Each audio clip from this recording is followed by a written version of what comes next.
nous sentons que nous avons une mission à remplir sur terre. Nous sentons que à partir de nous, beaucoup de personnes trouvent du bonheur. C'est d'ailleurs la raison pour laquelle, dès le premier jour, j'avais dit que nul n'a le droit d'être heureux tout seul. Et ça revient à ce que vous dites là.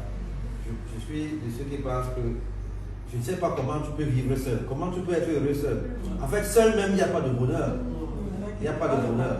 Je ne sais pas comment d'autres personnes font, ou si c'est même possible, mais tu ne peux pas être heureux seul. Être heureux, ça veut dire que vous êtes là ensemble, tout le monde est content, tout le monde vit bien. Et puis, c'est ça le bonheur. Et nous avons compris en disant qu'il faut nous suivre pour comprendre. Parce que beaucoup de personnes ne comprendront jamais. Tant que vous êtes à distance, vous ne comprendrez jamais. Je dis bien jamais. Maintenant, les crypto monnaies, c'est une industrie. Pour moi, c'est la seule industrie qui va enlever les Africains de l'enclavement financier. Si on s'y met, si on y croit, je vous assure, dans les 5 prochaines années, on n'aura plus de riches. La tendance va changer. Actuellement, on a plus de pauvres que de riches. Alors, notre richesse, la richesse chez nous, c'est pas que tout le monde ait construit des immeubles, non. La richesse, c'est que chacun puisse être financièrement libre. Manger 3 fois par jour, vivre dans la maison qu'il veut, conduire la voiture qu'il veut, pouvoir se soigner. La richesse, c'est pas devenir multimilliardaire, non, c'est pas ça l'objectif. Mais je dis, c'est de pouvoir s'occuper de soi. C'est tout. De pouvoir s'occuper de ses amis, de ses enfants, vraiment être à l'aise. Et je crois que nous sommes en train d'y arriver. Beaucoup de personnes comprennent désormais. Avant, c'était plus difficile. Mais avec le travail que nous abattons dehors, beaucoup de personnes comprennent déjà. Tout ce que je peux vous promettre, c'est que tant qu'il y aura Internet, nous serons là. Puisque notre matière première, c'est Internet. Tant qu'il y a Internet, vous n'avez rien à craindre. Mais si Internet finit, bon, le monde va commencer à se battre. Mais les probabilités pour qu'Internet finisse, à mon avis, sont de 0,001%. Je ne vais pas encore ajouter notre zéro.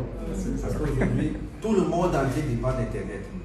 Vraiment, si on coupe Internet là maintenant pour une seule minute, ce n'est pas les bêtises qu'on a fait avec Corona là, on dit que le confinement. Si on coupe Internet pour une seule heure, le monde entier va s'écrouler. Je dis bien, tout le monde entier va s'écrouler.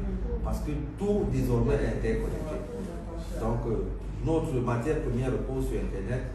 Et Internet est là. Je ne veux pas dire à l'éternité parce que l'être humain lui-même n'est pas éternel. Mais je crois que l'Internet est là pour un bon bout de temps. Et nous allons travailler. Nous, on va continuer à nous battre pour que vos PA continuent à tomber à minuit. Vous savez, on a programmé minuit parce que c'est vrai que minuit en Afrique, c'est le jour dans notre pays, mais ça a été fait à dessein parce que je ne connais pas comment ça se passe dans d'autres pays, mais je sais que l'Afrique est plus pauvre en ce moment que d'autres pays. Et donc, quand ça tombe à minuit, vous savez, d'autres personnes, vous savez, en Afrique, les gens meurent beaucoup plus. Vous savez à quel moment? C'est la nuit. C'est la nuit parce que quand tu te couches le soir avec tous les soucis, à partir de minuit, tu commences à réfléchir comment est-ce que je veux faire pour le jour va se lever demain. Et automatiquement, bam, le SMS tombe. Ça régénère les cellules de ta tête, de ton corps, ça te donne encore beaucoup d'énergie. Et tu es sûr que quand tu te lèves le matin, là, tu te lèves avec une autre énergie et tu vas faire ce que tu veux faire. Donc, on a programmé ça à cette heure-là. C'était pour ça, c'était pour motiver, c'était pour encourager les Africains. Et aujourd'hui, il y a au-delà de l'argent, nourrir espoir aux jeunes. Vous savez, quand tu es jeune, quand bien même tu fréquentes, tu sais, tu es sûr d'une chose que tu vas avoir ton diplôme ou tes diplômes. Tu n'es pas sûr que tu pourras les exploiter. Ça, c'est la problématique qu'on a en Afrique. Or, quand tu as un business comme celui-ci, tu es sûr d'avoir tes diplômes, mais en même temps, tu es sûr de pouvoir vivre de tes propres ailes en attendant qu'on te trouve, que tu trouves un travail. Et quand même tu trouves un travail, tu travailles avec passion. Tu ne travailles plus pour le salaire. Parce qu'il y a une différence entre ceux qui travaillent pour le salaire et ceux qui travaillent par passion. Juste parce qu'ils veulent sortir le matin et rentrer le soir. Et c'est ça l'objectif. Et je pense que cet objectif est en train d'être atteint. Et maman, il ne faut pas pleurer. Les voix de Dieu sont infondables. Chacun a son histoire dans rien plus mal. Oui, chacun a son histoire. La mienne a été pire.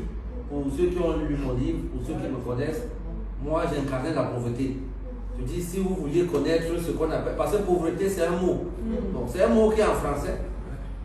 En chaque langue, ça a une signification, mais pouvoir, ça dit, moi j'étais la pauvreté en physique. Pouvoir, il fallait venir chez nous, il fallait venir nous voir. Je te disais tout à l'heure, mon papa avait 2 femmes, 16 enfants, qui a été licencié depuis 1994, quand j'avais 11 ans.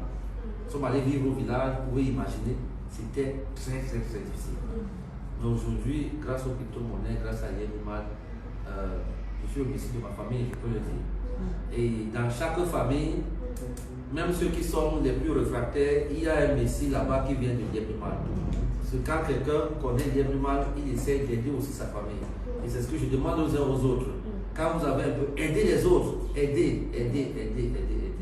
Parce qu'à la fin, on va mourir, on va laisser tout ça. Bon, le seul bonheur qu'on peut ressentir, c'est d'aider, voir les gens heureux grâce à vous. Ça vous fera plus de bien. Et puis quand vous allez mourir normalement, vous allez, ce genre de corps ne pourrez même pas dans la tombe. Donc merci beaucoup pour la paix. Elle nous aide beaucoup. Elle nous met dans le droit chemin. Vous savez, oui, je vais dire aussi quelque chose. Vous savez, les rencontres se font souvent d'une façon, je veux dire, hasardeuse. Mais il y a certaines rencontres qui ne sont pas hasardeuses. Parce que quand je viens ici au Sénégal en février, on avait un leader ici, mais qui ne gérait pas. Parce que dans l'Yébimal, le but, c'est pas seulement de gagner de l'argent, mais comme j'ai dit tout à l'heure, c'est d'aider les autres. Alors quand je viens au Hôtel Pullman, je viens avec Assa venait de la France, elle me dit, voici ma mère, elle peut gérer Yébimal. C'est parce que celui qui était ici, on ne s'attendait pas bien. Parce que, il ne gérait pas bien. Il n'était pas accueillant, il n'était pas souriant. Et quand bien même on lui donnait de l'argent, il ne gérait pas ça comme il fallait. Et ça entageait déjà, n'est-ce pas, la notoriété de l'entreprise. Quand Assa va présenter au Maroc, je lui ai dit, mais la maman, c'est que tu me présentes, est-ce qu'elle va s'en sortir? Parce que je connais ce qui va arriver.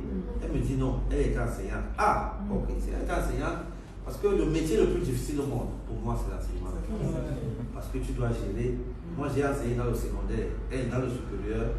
Mais dans le supérieur encore, c'est plus rude. Parce que les enfants qui arrivent là-bas, on ne les tape pas. Nous, encore au secondaire, tu peux gronder, l'enfant a peur de toi. Mais au secondaire, tu t'amuses même. Vous allez vous échanger les mots comme ça d'une façon. Quand elle m'a dit qu'elle est enseignante, j'ai dit ok.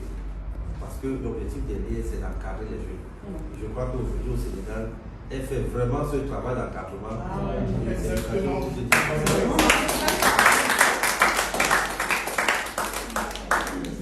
Ça me parle.